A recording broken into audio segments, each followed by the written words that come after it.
Hello, I have returned.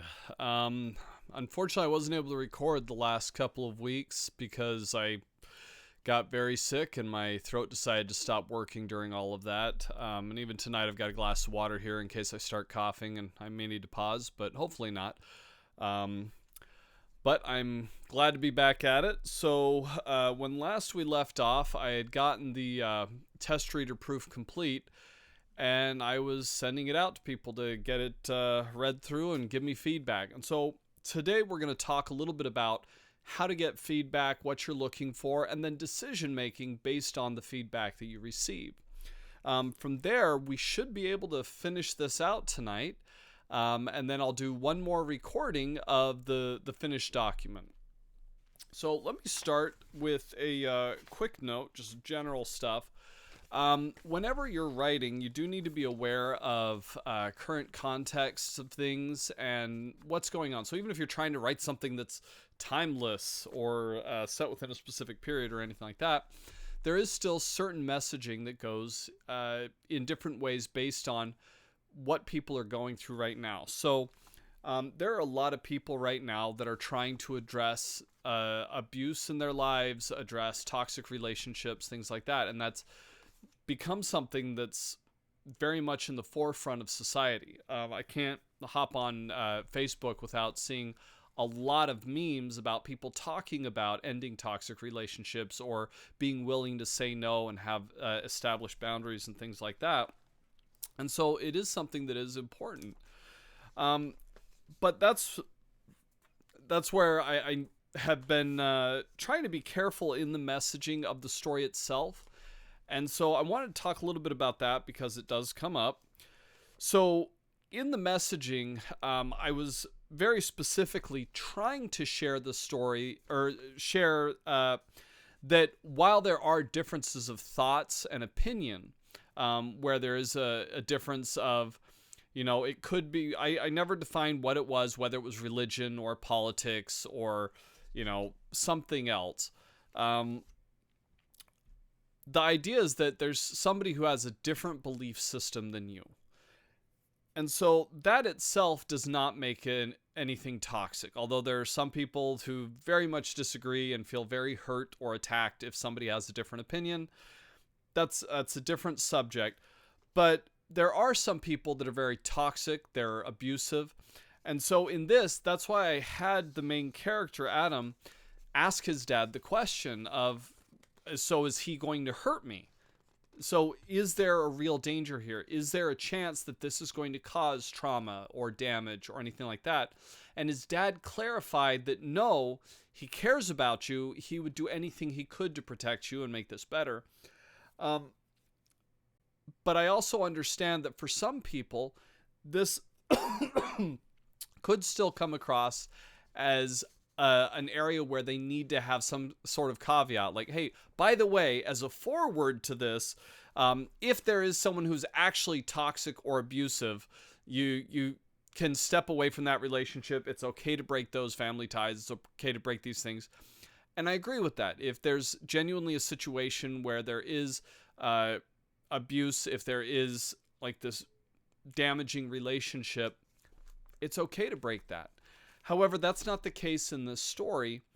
And so I just want to make a note about that here, just because we live in a day and age where we do have to have sometimes those precursors or those forewords so that the correct message gets across. I'm hoping that because of the way it's written, that will come through within there as well, but just making that note now.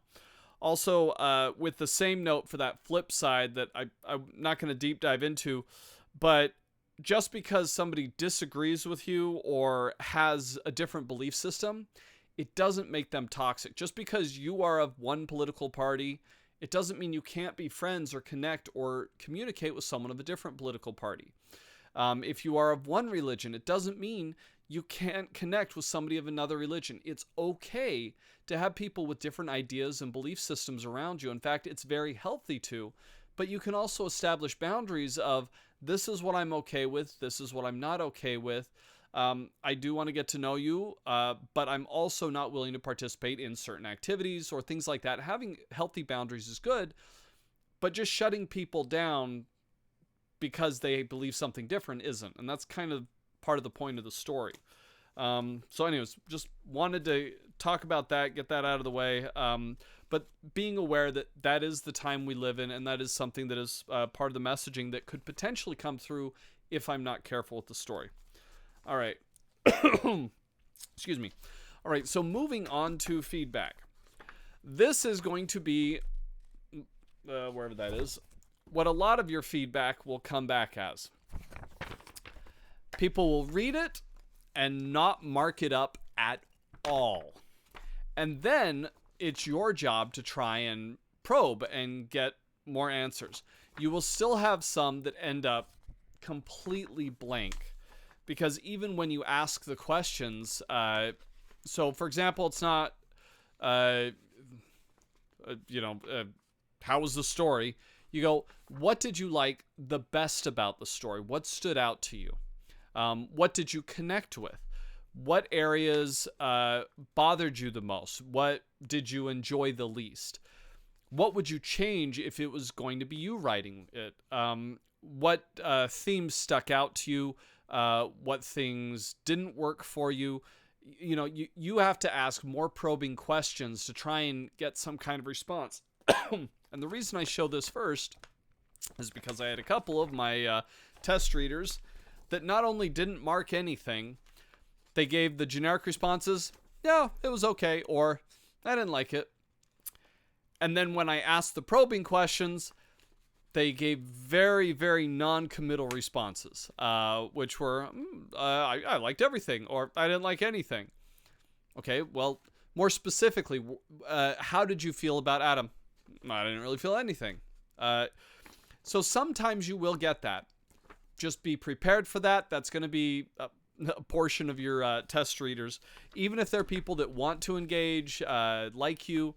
And I actually got a couple different reactions, but oftentimes what I'll get in this category are the responses of, I like it, I like everything, it's great. They may not be able to give you great feedback, but those are nice because they give you that positive affirmation. Somebody likes what you did. So just take that. On the flip side, I have people that just go, I didn't like any of it, didn't engage with it, didn't care about it, don't really want to get more. Oh, can you tell me why? Can you give me more information? What about it didn't you connect with? I just didn't like it. And those are fine as well. And those you can also kind of take with a grain of salt and appreciate that maybe they have different interests. They don't particularly like your writing. And so it's a good thing to be aware of. Not everybody is going to like your writing. Not everybody likes the same stories. There are some people that love sports stories.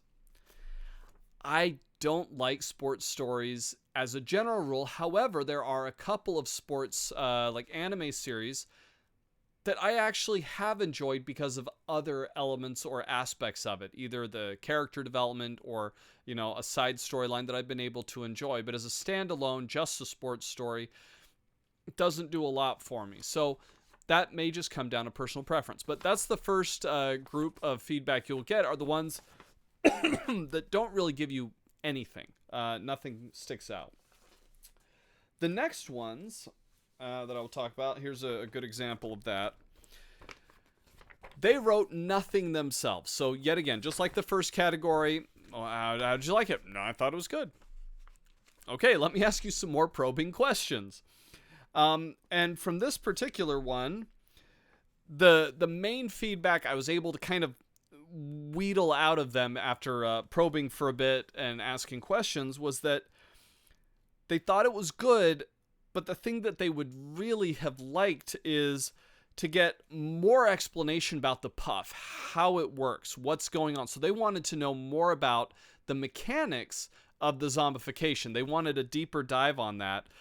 And then also they felt on the downside of it that he really should have talked more about his dad, or more to his dad about it. They should have had more of a connection and possibly been discussing the whole zombification as it was happening, which is great advice. These are things that could help the story, or they're things that I need to keep in mind. So even if I disagree with something, I do need to actually take it into account and think about it, really ingest it, rather than just discounting things out of hand. So like right away I could discount and go, well, no, you don't need the explanation of the puff. It's just a placeholder. I'm not really deep diving. As I explained when I was writing the story, we don't need excuse me. We don't need an explanation of the puff. It's just really there as a gating device to get you into this story. But it's actually a valid point. For some people, they want to know how it works. They want to know the science. And for them, that's the interesting part of the story. And so now I'm faced with a choice. Do I expand the story? Do I deep dive into how the mushrooms work, how the zombification process happens? Do I go into more depth with that to try and grab that part of the audience, the science fiction audience, and the people that like the details and the mushroom enthusiasts? Do I deep dive into that to try and engage them more? Or do I focus more on, I want this to be about the flow of the story, jumping straight in, getting a hook, moving on, and getting to the father, or getting to the final dialogue with the father where they work through stuff? That's a choice. And so I'm going to set this to the side, and we're going to kind of go through these choices together as we're actually doing the rewrite. But I'm mainly wanting to talk about the feedback first. Telling his dad about it, I agree. For some families, that would be huge. Where as you're talking or as you're going through an experience, you're sharing it with the parents through the whole thing. And this comes down to personality again. For some of my children, that would be the case, where they would be nonstop telling me every little thing. I have other children that are a little bit more quiet and tend to internalize a little bit more, and really only when they've gotten to a conclusion will they say anything. So, for example, one of my children, when they were very young, they wouldn't talk. We knew they had the capability to, but they wouldn't talk. They wouldn't say anything in front of us. And what would be interesting is me and my wife would sneak to their bedroom door at night because we'd hear them talking to themselves, and they would be standing up in their crib and trying to say the words that we had been trying to get them to say all day. But they would say it to themselves at night and then do it the next day and night and the next day and night. Like anytime we weren't around, they would be testing those words. And it wasn't until they really felt like they had it that then they would use the word in front of us. And so it just kind of depends on the personality. In this case, as I said, this is based off of one of my children. So this personality, he would share a lot about certain things, but others he would probably hold closer to the vest and kind of muddle through first and then go, hey, here's a conclusion I reached. How does this work? Is this right? And then kind of check it against it. That doesn't mean this is not good advice. Doesn't mean I discount it right away. This still can be. And in the story, I then have to look not just about the personality themselves, but also, does it make sense for the story? It is having this narrative with his father and having his father kind of keyed in on the zombies and what's been happening something that's going to help? Is it going to change the pacing of the story in a positive or negative way? Or is it something that's not going to necessarily be beneficial? And so I need to weigh that feedback as to whether or not that's really going to be something that I should pursue. Okay, so now let me show another one. I just got a few examples here. So another one, they had some feedback. They had a couple sections. For example, they had one place where I put that his brow was dripping salt, and they marked it and said, hey, could say sweat instead for better context. And you know what? They're right. I wanted to be more just illustrative to be like, oh no, it's just dripping salt, like not even sweat, it's just so hot.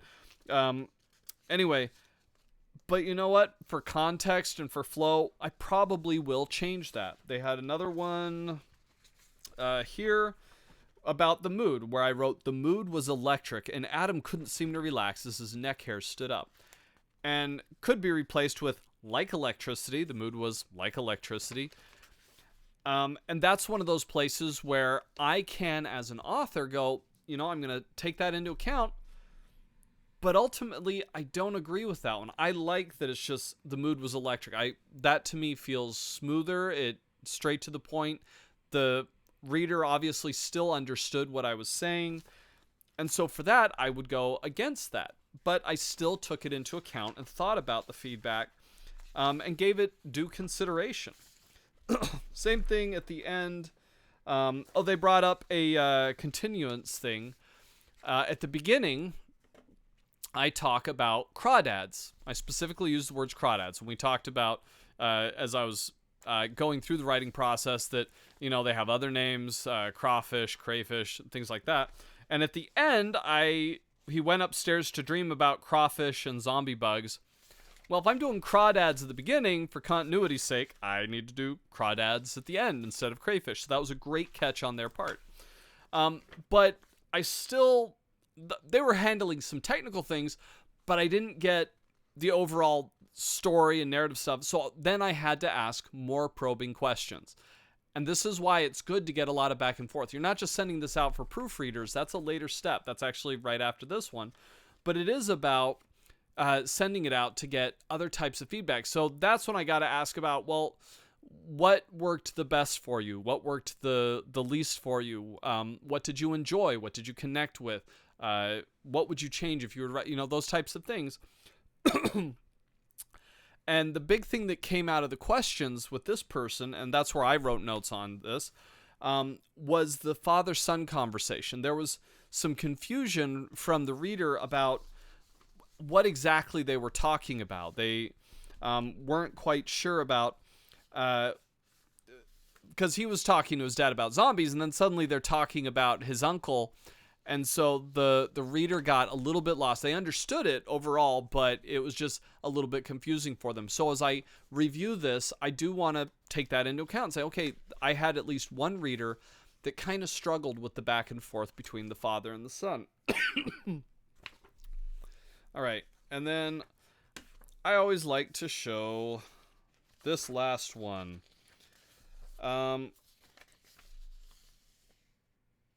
Oh, never mind. Here's another one. Same thing. They had one quick comment that basically that they liked it.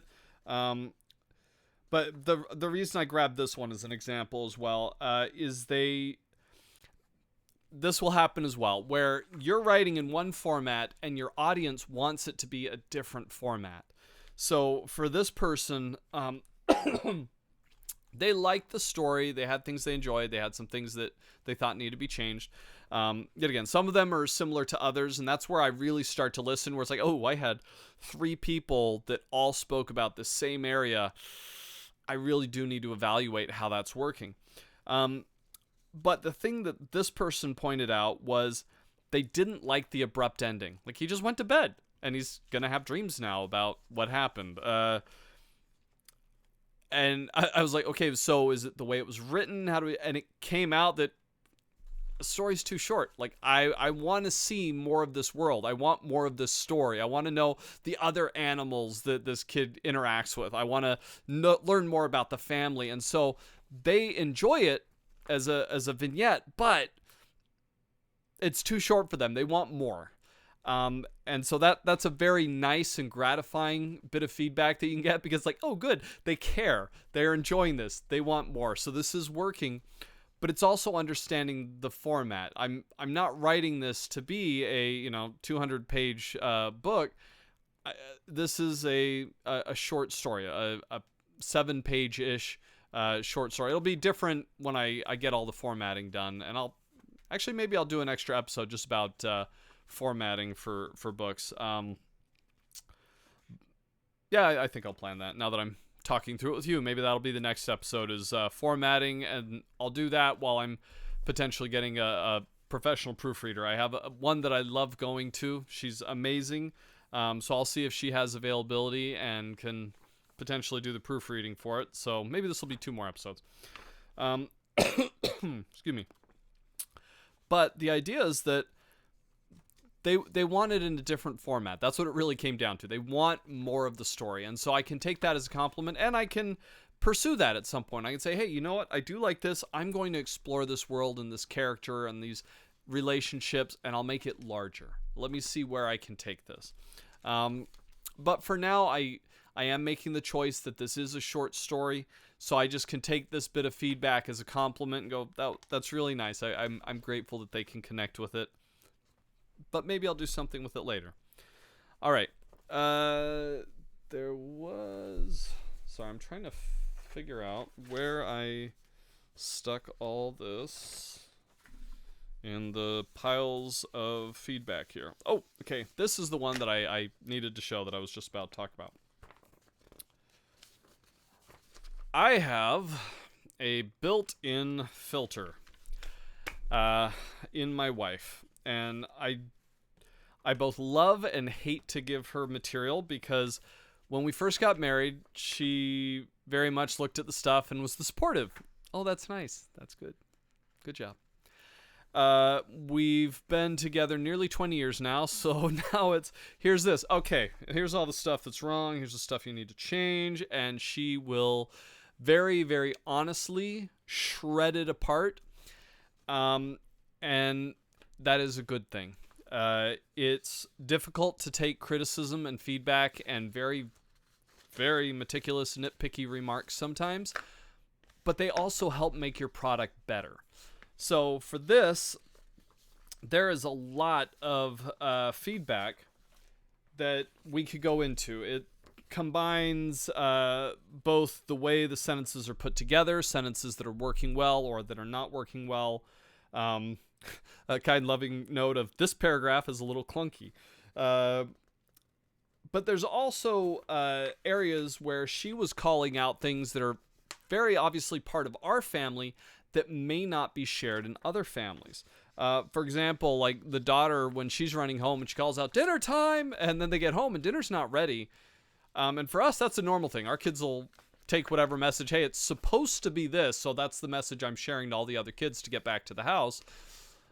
But maybe they're a little more accurate in other families. Maybe they're like, hey, it's time to be going home. We're supposed to be home at this time. And then when you get home, you go, okay, now is it dinner time or not? How are things going? So there was a concern about that because I'm sharing a little bit of the way things go in our family, but does that translate to the audience? And because it's my wife for this particular bit of feedback, we're able to sit down and get a lot more back and forth, and I can share my thoughts, she can share hers. Once again, with feedback, it's not about defending yourself, because as soon as you do that, you stop progressing. You stop being able to learn, you stop being able to take things in. So part of getting feedback is letting go of your ego and what you think it should be and genuinely listening to what the other person does. When you do ask questions, it's not to defend yourself. Sometimes it can be to clarify, to be like, okay, here's what I was going for and here's my reasoning. Did that come through, or why didn't that work? And because obviously it didn't, because you're bringing this up as an issue, how do you think I could approach it to share that message or that point of view? And so asking for clarification is great as part of the feedback process. The other thing is being able to ask deeper questions, ask for further understanding. And so that's what we did. We had some back and forth and talked through some of these things. Once again, not so that I could defend and say, well, no, this is why I'm right, but to genuinely understand and to see if there's a better way of approaching. Same thing here, some sentence structure questions. And she brought up one that comes up quite often. So with writing, I try and just be genuine. If I'm sharing an environment, I want to share how those people are living, what their daily activities and routines are. But we've also had conversations with people around us that have gone... I'm trying to think of how to explain it. Gone in ways we didn't expect, or ways we had to be sensitive to for some people, but not for others. And excuse me.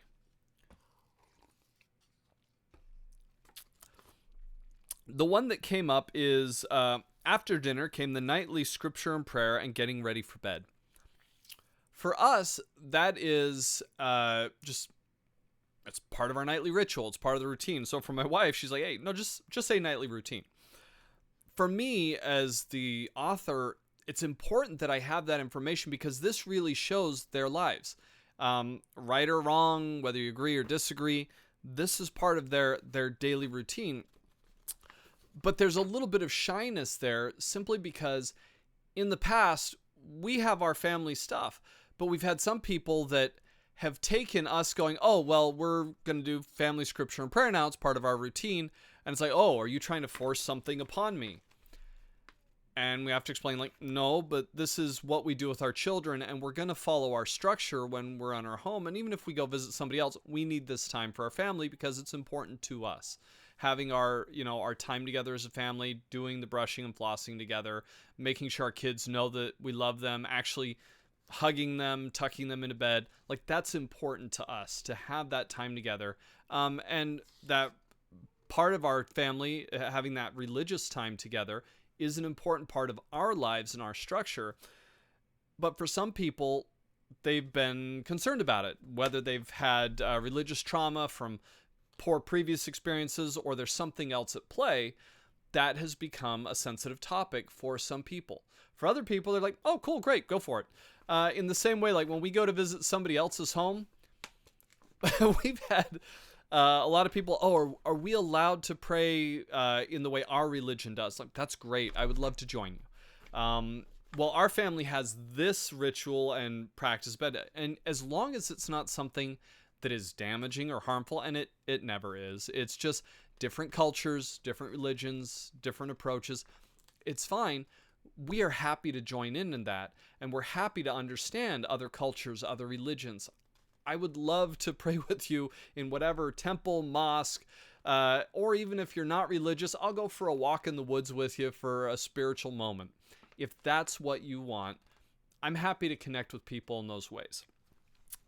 But there are some people that struggle with that. Yet again, that's where my wife brought it up as a concern because she's like, after a couple bad experiences, we can get gun shy about, well, if we're sharing this, what if they take it as we're trying to force religion on them? I'm not. And so for me, that became a conversation of what if I said it this way, or does this work? And at the end of the day, I do need to make a decision about this. And my decision is going to be that I leave it there because for me, that is part of their life. This shows an insight, not just nightly routine, which is left up for interpretation. It shows the way their family works. In the same way, the way the dad's being silly with them and the mom joins in, that's part of the family dynamic and helps us start to really understand these characters in their lives. It's not to push any particular religion or religious structure. It's simply to show this is a part of their lives and not hide pieces of their lives because it might be difficult for some people. So this is part of that acceptance, learning to accept others, and kind of plays into the whole message of the story anyway, of not making others, being able to go, hey, I can understand you, I can listen to you, I can get to know you. But my wife brought it up, and it did become a point of conversation. And as I've been saying with all of this, it's important to listen to the feedback and seriously consider it. And so I did seriously consider it. Do I change this? What is the message I'm sharing? How is this coming across? Is this sharing what I want to be there? And for me, like I said, it may seem like a simple thing to many of you, but it does become something that we discuss. Anyway, side projects, I call things side projects, but she brought up that in other homes, they may not call them side project. It may just be extra work for dad, things like that. More typos, word changes. Also, at the end of that page, did a run through with the breathing. She's like, ooh, not everybody may know square breathing. Not everybody may know, different calming breathing techniques. And so she's like, oh, I'll just put one more deep breath. And so once again, I need to consider that.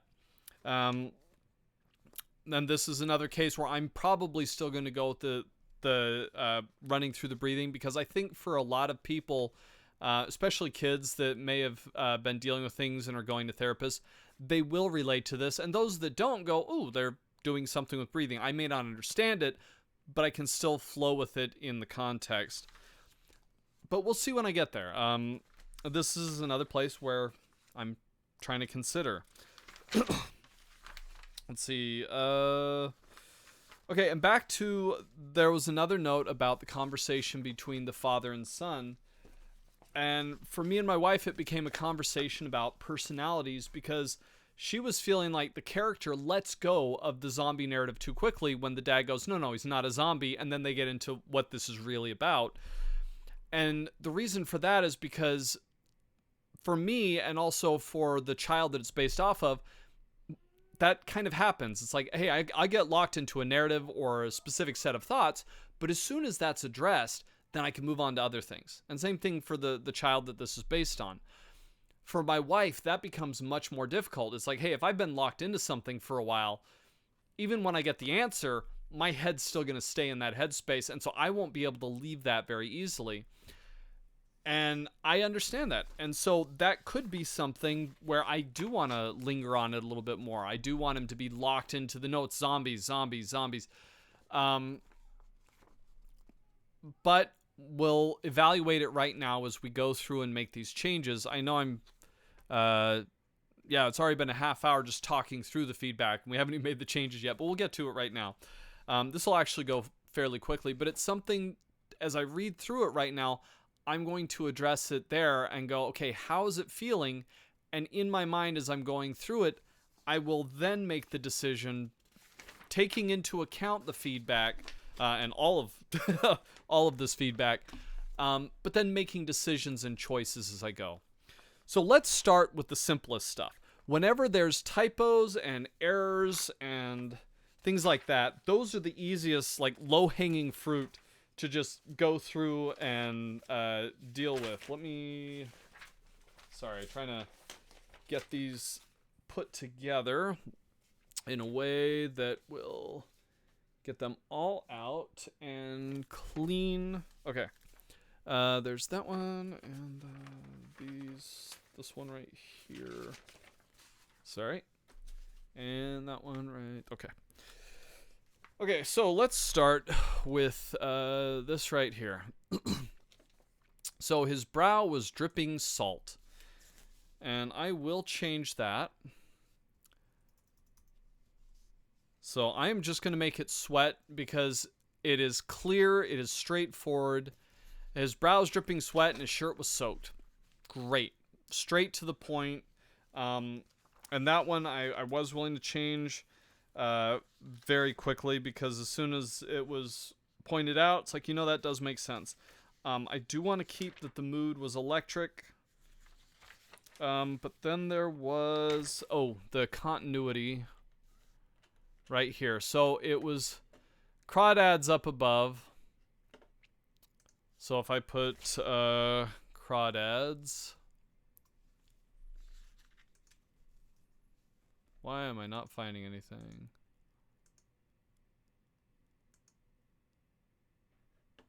There we go. There's the crawdads. 5 crawdads in one go. Just to check if I had accidentally put that anywhere. Let me find. Nope, no crayfish. Crawfish. Okay, so it's just the one here. So I do want to replace that with crawdads. So he's going upstairs to dream about crawdads and zombie bugs. Alright, so knocking those things out of the way really quick. Shift these other ones. Okay, check a couple of these others for typos or word continuity. I am keeping the dinner time for what the sister is calling out because yet again, I'm reflecting very specific types of children that in this short story, it was fastest to base it off of things that I knew rather than things that I kind of know or need to stretch for. And my family's the closest, so it's easiest to kind of pull some of those personality things. I will agree with this other comment here. Trying to figure out where... There we go. this does become redundant. So Adam ran to the sidewalk to head home with her. I can just say to head home because down here it's covered. He's talking back and forth with his sister as they're walking home, so it's implied. So I didn't need that extra bit there. Coming down here, I'll probably change this just for language purposes.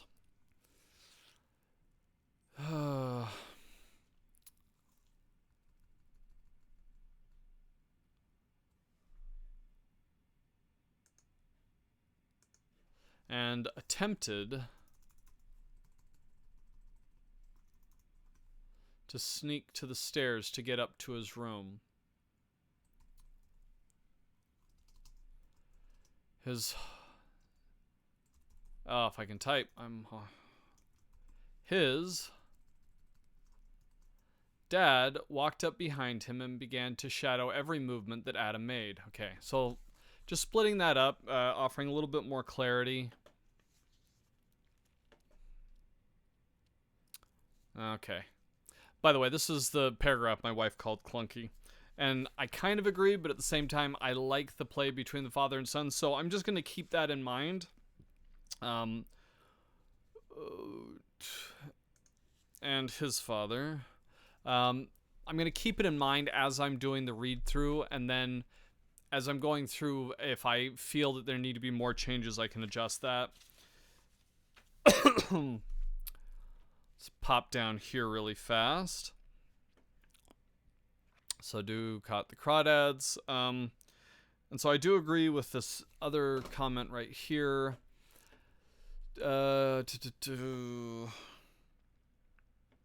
Okay. Just trying to clarify this. Adam brought up Sadu catching 5 crawdads in one go, but didn't say anything about the zombies.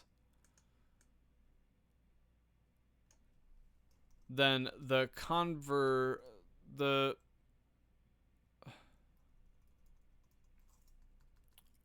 excuse me.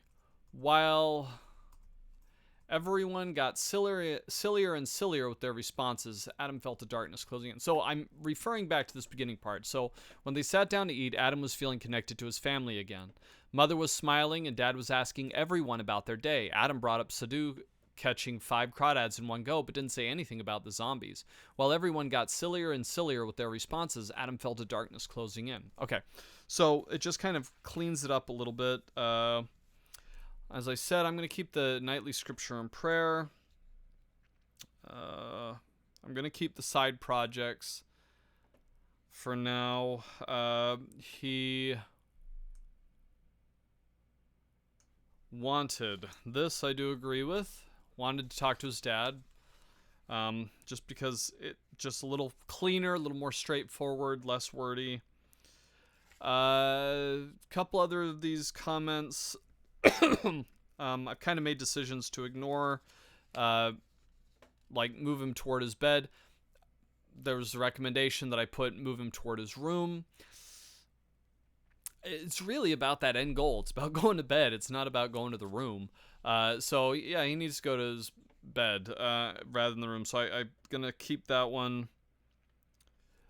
Same thing. I want to keep the breathing as it is because it feels more colloquial. It feels more like what would happen for this child. It's not, okay, let's go talk to dad. It's no. At the beginning of the story, he's working through his breathing practice. So this is something that he's picked up in response to some of the trauma that the family's going through and developing because of this situation, the stress of, oh crap, what's going to happen? Who's going to call? What's going to happen next? And this constant state of anxiety. And so he's picked that up. And so he's doing his deep breathing. And so I do want to keep that. All right.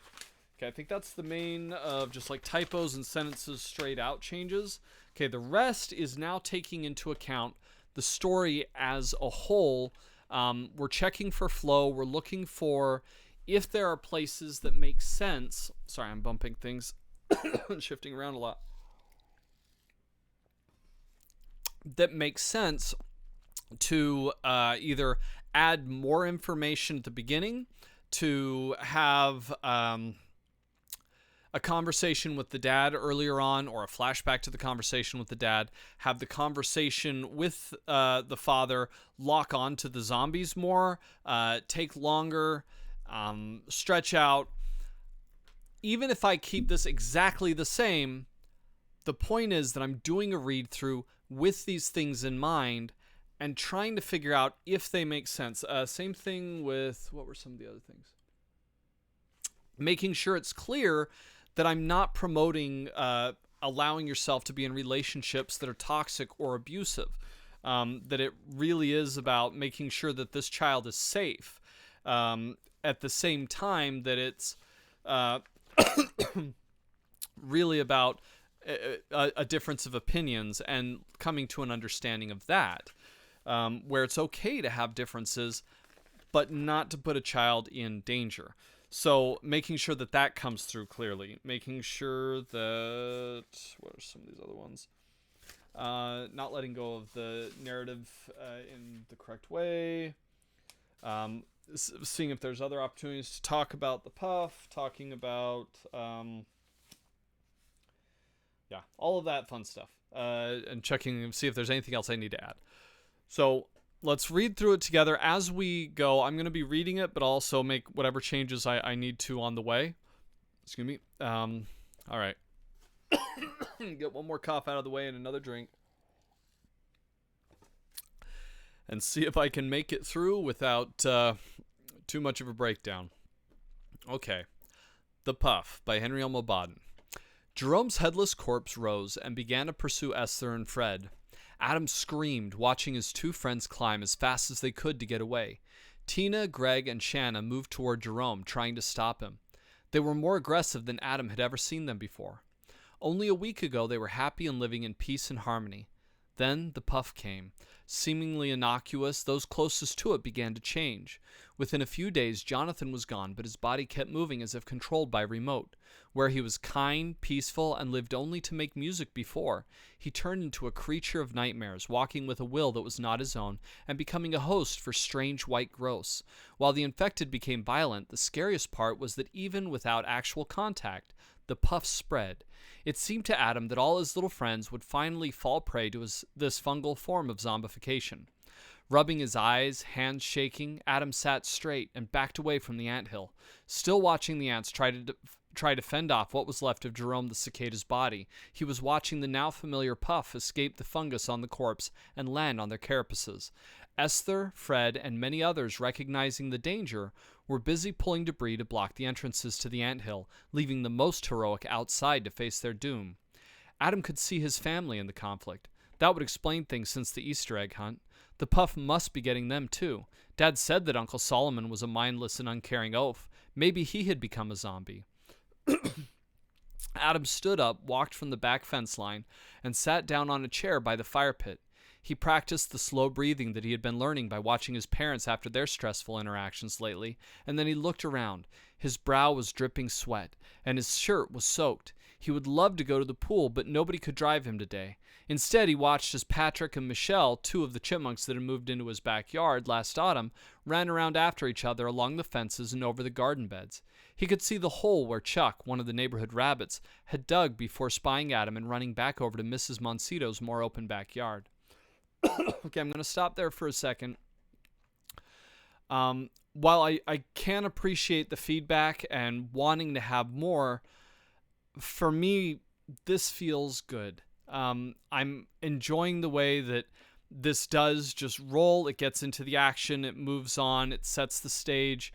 I think if I were to add anything in right now, and go into more detail on the Puff, and Adam had been studying how all this stuff works, or anything like that, it would lose the flow, it would lose the audience. And once more, remembering that this format is short story, I want to keep it to a limited format. Like if I was going to be writing a full book, then yeah, I think that advice is really good. I think spending an extra chapter going through the science of it, going through what going through that discovery with Adam. How is this working? How's the infection happening? How's it progressing?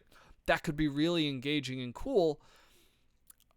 But I think for the story, it's just got to be kind of a teaser. So for the feedback I got of, I want to know more about this, well, maybe that's what's going to engage them and get them to want to learn more. And maybe they'll go and research it on their own, and it'll become a cool point of conversation. So a good example of this is there were a lot of games that I played as a young man that got me to study stuff. So when I was growing up, there was this fear that games were going to rot your mind, or, it was going to be the next heavy metal that would corrupt our youth or whatever else.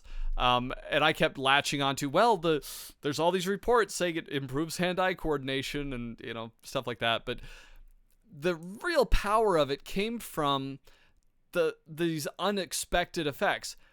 People that played video games, especially during the mid to late 90s, where the games became more expansive, was that we all went to study. It became a primer for, how can I learn about this cool stuff? You'd play a game and go, wow, that was neat. Let me go study this bit of history. I've wondered about that. I can't tell you how many people play the Assassin's Creed games, and the games, they go, wow, that was okay, but I want to know more about, this particular culture or this part of history, or, it leads to research. So that's the danger of many games, folks, is that it leads you to research. But one that came to mind specifically as an example of this is Parasite Eve, that came out for the PlayStation. It was made by Squaresoft. I'm trying to remember. That was before they became Square Enix, after they were Square. I think it was Squaresoft at the time. One of those. Anyways, but it was made by that game studio, the same one that did Final Fantasies and a whole bunch of other amazing games. Yeah, I believe it was Squaresoft at that time. And Parasite Eve was a horror game. It was a RPG, turn-based horror game. And it was set in New York City, and you're this female cop in New York City trying to fight off this horror. And the cool thing that came out of that game is, even with all the narrative and the story and how well done it was, and I found out later in life after talking to many other people who were playing, because we were all playing in isolation at the time, but later in life, everybody went and researched the premise of this thing. So the idea was that the mitochondrial DNA in your body can potentially gain intelligence and take over your body. So very similar to this zombie story. That's probably why it's connecting with me. And the idea was that it would reshape bodies and forms and become these living entities and monsters of themselves. And me and everyone else who played that game went, wow, can that work? And so we all went and became experts on mitochondrial DNA. We all went and read, documentation and, research papers and anything we could find about mitochondrial DNA, which is crazy because that was not what the game was designed for, but it acted as such a primer. Everybody was like, that's cool. I want to know more. Can mitochondrial DNA now control these things? Could this be possible? So anyway, that's kind of what this is. I apologize. I'm going on a huge tangent here. But that's what it can hopefully be. Maybe that person who wants to know more about, what is this puff? How does this work? Is this real? Because I had another person who was like, was this a dream sequence? It felt kind of like not real. It's like, no. This is real. Like, these are, this happens to insects. There's these zombie funguses that can take them over. This becomes maybe one of those points for them as a short story. Maybe it'll trigger them to do research too. So anyway, but the main point is that this is feeling good for me. And so I took in the feedback. I listened to the feedback, but I don't feel like this does need to change. So this is where, as an author, you do need to listen. Please, please, please. Anytime you get creative feedback, accept it. Don't get defensive. Don't fight it. Listen to it. Ingest it. But at the end of the day, you still get to make those final choices. Don't discount them out of hand. Please do listen, but then make decisions based on it. So anyways, Good with that. So we'll move on. Mom, can I come in to play now? Said Adam at the back door. No, came his mother's voice. Get a drink from the hose and go find some friends to play with if you're bored. Adam made a face and said, fine, before shutting the door and stomping off. Making sure to shut the side gate behind him, he went down to the stream by the neighborhood garden. On his way, he scared Lydia, Jeff, and the new fawn that he hadn't named yet. You're not supposed to eat from the garden, called Adam. Old Man Sumner will get angry again if you do. Adam looked up because of the movement and noise as a medium-sized something hit the stream, sending up a splash. Why are you talking to deer? Called Sadhu through splutters. Why did you fall in the water? Asked Adam, running up to the bank. Trying to grab a crawdad and your talking made me lose balance. You got any yet? Look in the bucket, said Sadhu, a jagged grin spreading wide as he stepped out of the water. There were 5 inside. Adam's best record was 3 in one go, and that was using hot dog bits as bait. Sadhu went back to fishing, and Adam took a stick to play with the insect-like crawdads. I wonder if these will get taken over by the puff too, said Adam. The what? Asked Sadhu. The puff, repeated Adam, the thing that's been turning all the cicadas and ants in my backyard into zombies. You got zombies? Said Sadhu, moving over to sit by Adam. So cool! How did you get zombies? It's not cool, said Adam. He was horrified at the thought. Sadhu just didn't know. He hadn't seen them. Adam did his best to explain the zombie situation to Sadhu, hoping that Sadhu could understand the horror. Instead, Sadhu got more and more excited, and Adam knew that for the next few weeks they would end up pretending to be zombies. They continued to talk and play until Adam saw his father's car go by on the main road. Dinner time, called Jennifer, Adam's sister. Adam ran to the sidewalk to head home. You think they'll yell again? Asked Adam. Maybe. Has Mom said when you can play with Alice or Aunt Agatha again? No, said Jennifer, sighing. No, said Jennifer, sighing. I need her to actually sigh if I'm going to do that. When they went inside, Mother was trying to calm down little Benny as he had been fighting off a rash recently. Dad's coat was hung up, and he was looking in the open fridge like it was a puzzle that needed to be solved. When the phone rang, everyone jumped like an air raid siren had just gone off. Adam didn't dare move for fear of being noticed. Darn spam callers, said Adam's father, slamming the phone down and stomping back to the fridge. The mood was electric, and Adam couldn't seem to relax as his neck hairs stood up. He slowly took off his shoes and attempted to sneak to the stairs to get up to his room. His dad walked up behind him and began to shadow every movement that Adam made. Adam turned, and his father remained behind him. He started to speak, but his dad blurted out at the same time, cutting him off. He raised an arm, and his dad's shadow on the wall raised an arm. Adam started to grin, even though he was trying very hard not to. He walked straight up to a wall, turned quickly, and said, Dad! I'm trying to internalize that my wife thinks it's clunky. I'm feeling like it's going pretty good. I could be wrong, but this is also where it becomes the author's prerogative. So if you feel like it's clunky for you, please comment in the feedback, because I could very well be wrong, and I just got to go with my gut for right now, though. All right. What? Responded Adam's father, mimicking his tone. Stop being so grumpy and help me cook. You too, Jen. But I don't want to, said Adam, semi-flopping. Me neither, said Jennifer, trying to sneak to the basement. Too bad, said father, fully flopping with his tie askew. I don't want to adult anymore. You two got to cook the dinner. Dad, repeated Adam, stop being a kid. Don't wanna. I'm going to be a kid from now on, and you have to go to work and take care of everything. Yeah, said Mother. Jennifer, you got to take care of the baby, and I'm going on a cruise. Adulting sucks. Adam leaned against the wall and started to laugh, partially out of nervous embarrassment as his mother and father began to... Sorry.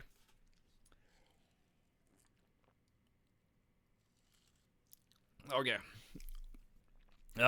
Pick back up where we were. Adam leaned against the wall and started to laugh, partially out of nervous embarrassment as his mother and father began to throw full-size tantrums, just the way he and his sister used to. As his father continued well beyond when Mother thought it reasonable to stop, laughter began rising from the family room, which felt wonderful until Benny began crying again. Dad, knowing not to press his luck, went back to the kitchen, holding Adam's hand, and they set about getting frozen meatballs in the oven, while Jennifer got a pot of water boiling on the stove for the noodles. When they sat down to eat, Adam was feeling connected to his family again. Mother was smiling, and Dad was asking everyone about their day. Adam brought up Sadu catching 5 crawdads in one go, but didn't say anything about the zombies. While everyone got sillier and sillier with their responses, Adam felt a darkness closing in. He couldn't stop thinking about the headless Jerome, and the more he thought, the more his chest hurt. After dinner came the nightly scripture and prayer, and then getting ready for bed. Adam threw his now-used floss in the trash and was just about to head upstairs as he passed by his father's office. His dad was busy getting his side projects finished up before he could go to sleep for the night. Adam paused for a moment at the door. He wanted to talk to his dad, but the thought of disturbing him made Adam's heart beat faster. He also couldn't quite get his legs to work enough to move him toward his bed. Ignoring the problem seemed worse somehow than what he felt like he needed to do. "Dad," said Adam. "What's up, son?" responded his father. "Is Uncle Solomon a zombie?" "If I've ever met one," said his dad, not looking away from his screen. After another moment, Adam continued toward the staircase. Adam stopped with his right foot on the first step. From the bedrooms above, he could hear Benny crying and his mother calmly cooing at him. Adam nearly began crying himself. He needed comfort, but not the kind Benny was getting. He needed to understand, but the thoughts were too big for him to handle.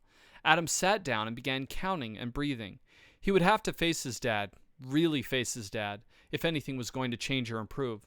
He did one more run through the breathing, and with a tight chest and stomach that felt like rolling waves, he walked back to his dad's office. "Dad," said Adam. "What, son?" responded his father, frustration sneaking into his voice. "Are we going to become zombies too now?" "Hope not," said his father. "Otherwise no one else will be there to stop the horde. Now get to bed. I have a lot of projects still due tonight." "But I don't want to be a zombie," said Adam. It would be horrible. I don't want Mom, Jennifer, or Benny to get their heads eaten. If it's anything like what happened to Jerome, it'll be awful. Why couldn't anyone have stopped Uncle Solomon from catching it? Isn't there anything we can do to help?" Adam's father looked up for the first time during their exchange. He looked long and deep into Adam's eyes, which were starting to fill. Adam blinked under his father's searching gaze and wiped the tears away before they could drip. Excuse me. "Hold on now," said Adam's father. "This isn't going the way I thought the conversation was playing out. I think you need to explain things a little more clearly to me." "Sorry for bothering your work," said Adam, wiping his eyes again. "No need for that," said his father. "This is probably more important. Come in and sit." Adam did as he was told and sat in the little chair in the corner. "Now what's this about zombies, son?" "You said Uncle Solomon was a zombie," said Adam. "I did," said Adam's father, "but it wasn't meant to be taken literally." "But zombies are real," said Adam. "If Uncle Solomon isn't a zombie, then why can't I see any of my cousins anymore? Is it my fault? Did I do something wrong again?" "No, son, you're doing just fine. If anyone in this family is to blame, it would be me. I disagree with a lot of the things your uncle and a few of the family members have been saying and promoting. In fact, we're at such odds that it's become painful to be around each other, and I don't want you kids to get caught in the middle of the fight." "See, Dad, that's what I mean. Is whatever's Uncle Solomon caught spreading to Bob, Jeff, and Nancy? Are you worried I'll catch it from them?" "In a way, son, yes," said his father, looking a little ashamed. "I don't want you catching any wrong thinking." "So he is sick. Shouldn't we try to help him get better?" "I've tried, son, but he won't listen." "So you need to keep him away because he wants to hurt me with them?" said Adam. "No, son, he doesn't want to hurt you. He loves you kids and would bend over backwards to help you." "But Dad," said Adam, "if he doesn't want to hurt us and he cares about us, then why?" "Well, I mean..." Adam's father's brow bunched up tight as he looked at the floor for a moment before responding. "You know what, son? I screwed up.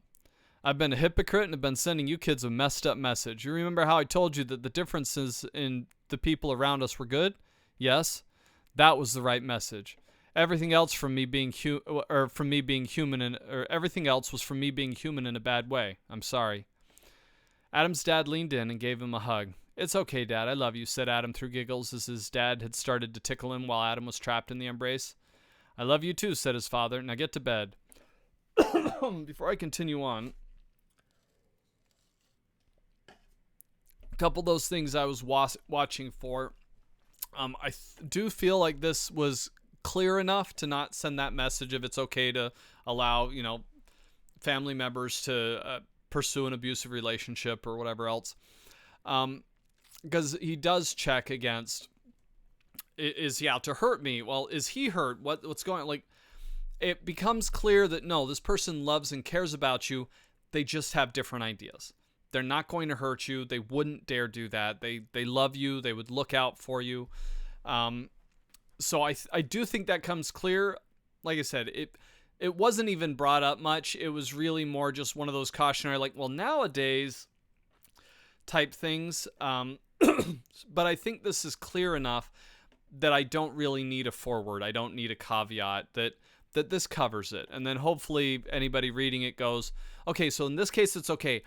But it, and maybe they take whatever message they need to on the side or as an addendum, but I'm trying to share a clear message here. Once again, feel free to post in the comments if you do see a problem with it or what you think might be the issue. And not just, oh, I see a problem, where specifically the problem would be and recommendations for repairing it. And then that actually becomes very useful feedback. Same thing with the comments about potentially continuing the conversation of zombies. For me personally, as I'm reading through it, I can understand what they've said, but I do see that I have it where Adam is pursuing that conversation. He's like, well, no, then he is a zombie. Well, then if it's not a zombie, what is it? It's an illness. And he's still latched on to that, but his dad doesn't pursue the zombie thing because he's not even in that headspace. He's immediately seeing, no, my son is obviously concerned. I need to clarify this. No, son, that wasn't literal. What's the real issue? You're talking about zombies. I don't even care about that. You're freaked out about your uncle and your cousins. Let's address that. And so his dad's the one that's moving that conversation. And so for me, that's feeling organic. Once again, if you disagree with that, please post in the comments where is it not working for you, and what would your recommendations be for how you would improve it or how you would like to see it changed in a way that would make sense. For folks that do this with your own writing, keep in mind that even when people do leave that feedback, you need to take it in, you need to ingest it, but you don't necessarily have to do all the things that people recommend. But it becomes a good opportunity to see things from different perspectives. And sometimes people have great recommendations that you go, that is way better. That does help. And then you take that into account. So be open to the feedback. Don't be afraid of feedback at any point. You're never forced or locked into something you disagree with as an author or an artist or a creator. But instead, it becomes an opportunity to see it from other people's point of views, and it's always good to hear from your audience because they're going to help you make a much better product because they're your audience, and there's other people that are similar, and if it doesn't work for one person, it may not work for many others, so be aware of that. All right. So I'm actually not going to change those things. It wasn't me just trying to be belligerent. I've genuinely been trying to be open to that, but this is feeling good for me, even though I am taking into account the feedback. All right. Adam began walking to the stairs, but stopped when he heard the soft lullaby from his mother floating down. If he went up now, he would wake up the baby, and he didn't want to get in trouble for that. He would have to wait a few moments until he was sure he could sneak into the room without causing a disturbance. "Hello, Solomon?" came his father's voice. "I know it's been a bit, but I need to call and apologize." No, it was every bit as much me. I'm sorry." Adam snuck back to the doorway and peeked around the corner. "Well, I don't want to get into that again with you. I just want to let you know that I love you and that I hope we get to see each other again soon. Maybe for the upcoming reunion if it's still on, or else we can catch a game one of these Saturdays. It would be better to talk through anything deeper than that in person anyway. I hope things have been going well for you." Adam pulled away from the doorway. "Adam," came his father's voice, "I do need you to explain what you meant by zombies are real, but it's past your bedtime, so please stop sneaking around and we can talk in the morning. Good night." "Night, Dad," said Adam. His father went back to talking with Uncle Solomon on the phone, and Adam, smiling, tiptoed upstairs to dream about crawdads and zombie bugs. And to the comments before, at the end, the fact that his dad did bring it back around to, like, we're gonna talk about the zombies, like, helps me feel better about they didn't catch it on their read through, and that's fine. But for me as the author, I know that it is in there, And so maybe on a second read through, they'll catch it, or, I feel like I've got it in there and kind of complete. However, once more, and I could just go yet again since I'm using all my naughty phrases. I apologize. I said I'd keep working on them. I will. But if you see that this is not working for you, please post that in the comments. Where specifically is it not working? What do you feel could be changed? And specific feedback about your recommendations, how you think you could approach it, or you would like to see it done in a way that would make more sense to you, because that gives me more information that I can use to update or make changes to this. All right. Well, I've gone over an hour with the feedback and updates tonight. I was planning on this being it and then just doing the read through. I will do one more video where I reformat this. I will also reach out to the person I use for proofreading. She's awesome. If she has time to go through it in the next week or two, then I will also do an episode with the proofreader pass and any final changes from that. If there's a lot, if there's only a few, which that's always my goal. It rarely happens that way. But if there's only a few, then I'll just make the changes and we'll do the final read through. But if there's a lot, then I'll show you how that works as well. But I'll do another episode just showing how I format it, how I set it up for when I'm trying to have it actually prepared in more of a book format. So I'll do that next. But anyways, for tonight, hope you're able to get a lot out of this feedback portion, and you can apply some of these things to your own writing or your own creative endeavors. These same forms of feedback are good for any medium. If you're drawing pictures, share them, get feedback. If you're making games or writing music or anything, please involve your audience early. Get a lot of feedback. I'm doing it closer towards the end, but I needed a finished product first. But I also have other things that I do where I'll involve an audience, and some things you want to involve them as early as you can where it makes sense. For this, I needed to get it to a place where I was happy with it first, because if I had thrown it out at the very beginning, I would have gotten tons of feedback that wouldn't have been useful yet because I hadn't polished it myself, and so it needed to be this stage. But anyway. But involve feedback, or involve your audience, and get people around you and even people you don't know to give you feedback. And if they don't give feedback, like these ones, try and probe for more. Ask detailed questions. Be specific. Try and help encourage that. Don't just leave it at, oh, I like it or I don't like it, because that doesn't become useful for you. It can be ego boosting or it can be soul crushing, but doesn't really help. So make sure you change the feedback into something that's useful. So, all right, well, have a good evening, and I'll catch you in the next video. Bye.